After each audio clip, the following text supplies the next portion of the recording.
Assalamualaikum warahmatullahi wabarakatuh. Saya Horenisa Siregar, NIM 180501031. Baiklah, di sini saya akan coba mempresentasikan tentang bank dan lembaga keuangan lainnya. Yang pertama itu sistem keuangan atau latar belakang. Pasar keuangan menjalankan fungsi ekonomi yang penting dalam mengalirkan dana dari pihak yang memiliki dana lebih kepada pihak yang membutuhkan dana. Alirannya ini dilalui dengan dua rute, yaitu langsung atau tidak langsung.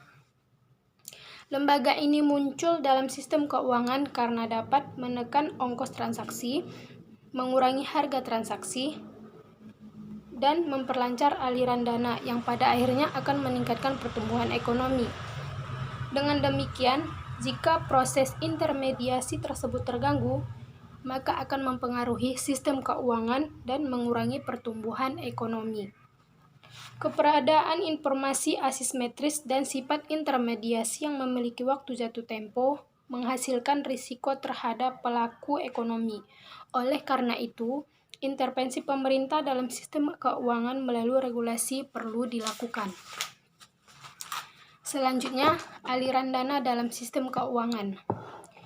Pemilik dana adalah mereka yang memiliki dana berlebih tetapi tidak memiliki kesempatan investasi yang menguntungkan. Sedangkan peminjam dana adalah mereka yang memerlukan dana untuk merealisasikan proyek investasinya. Pada transaksi secara langsung, peminjam dana mengajukan pinjaman kepada pemilik dana dengan menjual sekuritas atau surat berharga, yaitu klaim terhadap laba masa depan dan aset. Transaksi tersebut terjadi karena ada perbedaan pengembalian dan terjadi secara sukarela di pasar keuangan. Terjadi aliran dana dari pihak yang tidak produktif, yaitu mereka yang memiliki dana berlebih tetapi tidak memiliki peluang investasi, kepada pihak yang produktif, yaitu mereka yang memiliki peluang investasi. Selanjutnya, struktur pasar keuangan. Pasar keuangan dapat dibedakan berdasarkan karakteristiknya, yaitu berdasarkan waktu jatuh tempo instrumennya. Pasar uang dan pasar modal. Berdasarkan waktu jatuh tempo, pasar keuangan dibedakan menjadi pasar uang dan pasar modal.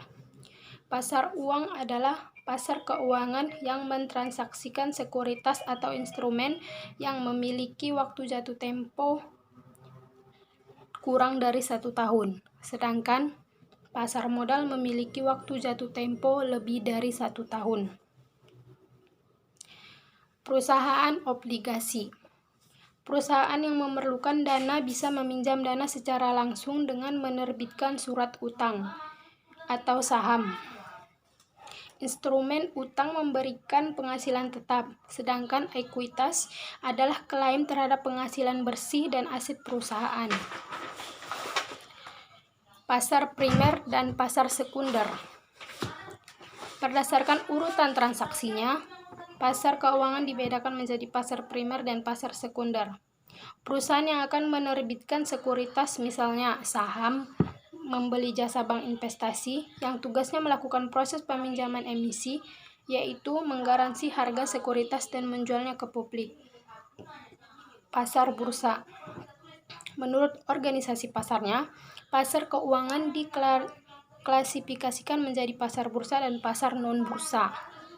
Pasar bursa merupakan pasar keuangan yang terpusat di suatu tempat tertentu, di mana penjualan dan pembeli sekuritas bertemu. Selanjutnya itu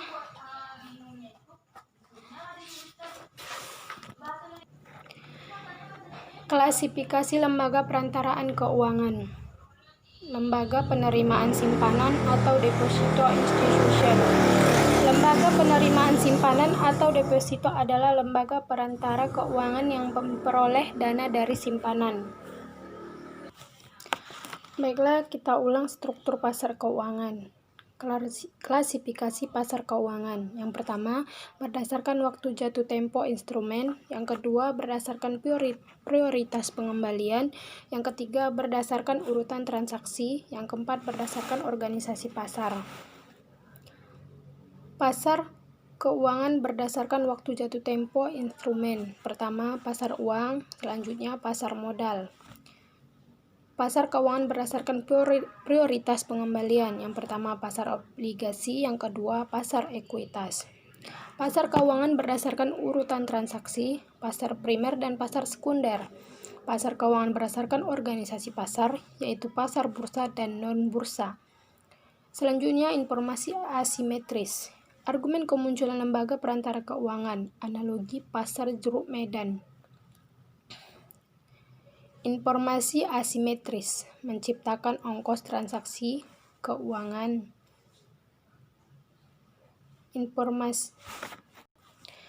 Selanjutnya, klasifikasi perantara lembaga keuangan berdasarkan sumber dana. Yang pertama, lembaga penerimaan simpanan.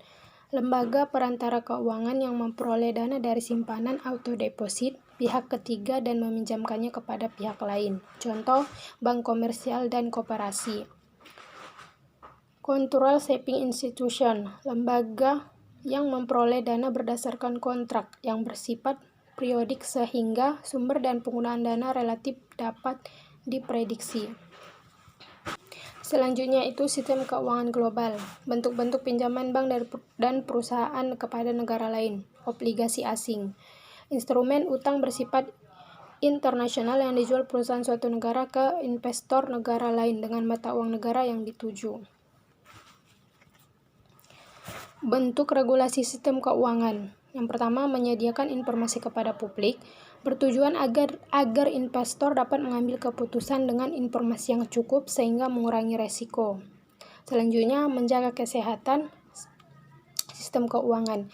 Keterkaitan antara pelaku usaha keuangan menyebabkan mudahnya penularan kegagalan yang dapat mengganggu sistem ekonomi dan menghambat pertumbuhan ekonomi.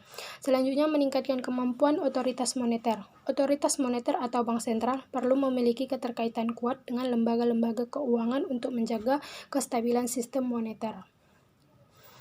Menggairahkan kepemilikan rumah merupakan kebijakan yang bersifat mikro dan kepada sektor tertentu, berpotensi menyuburkan adverse selection dan moral hazard karena berorientasi kepada pemilik dana.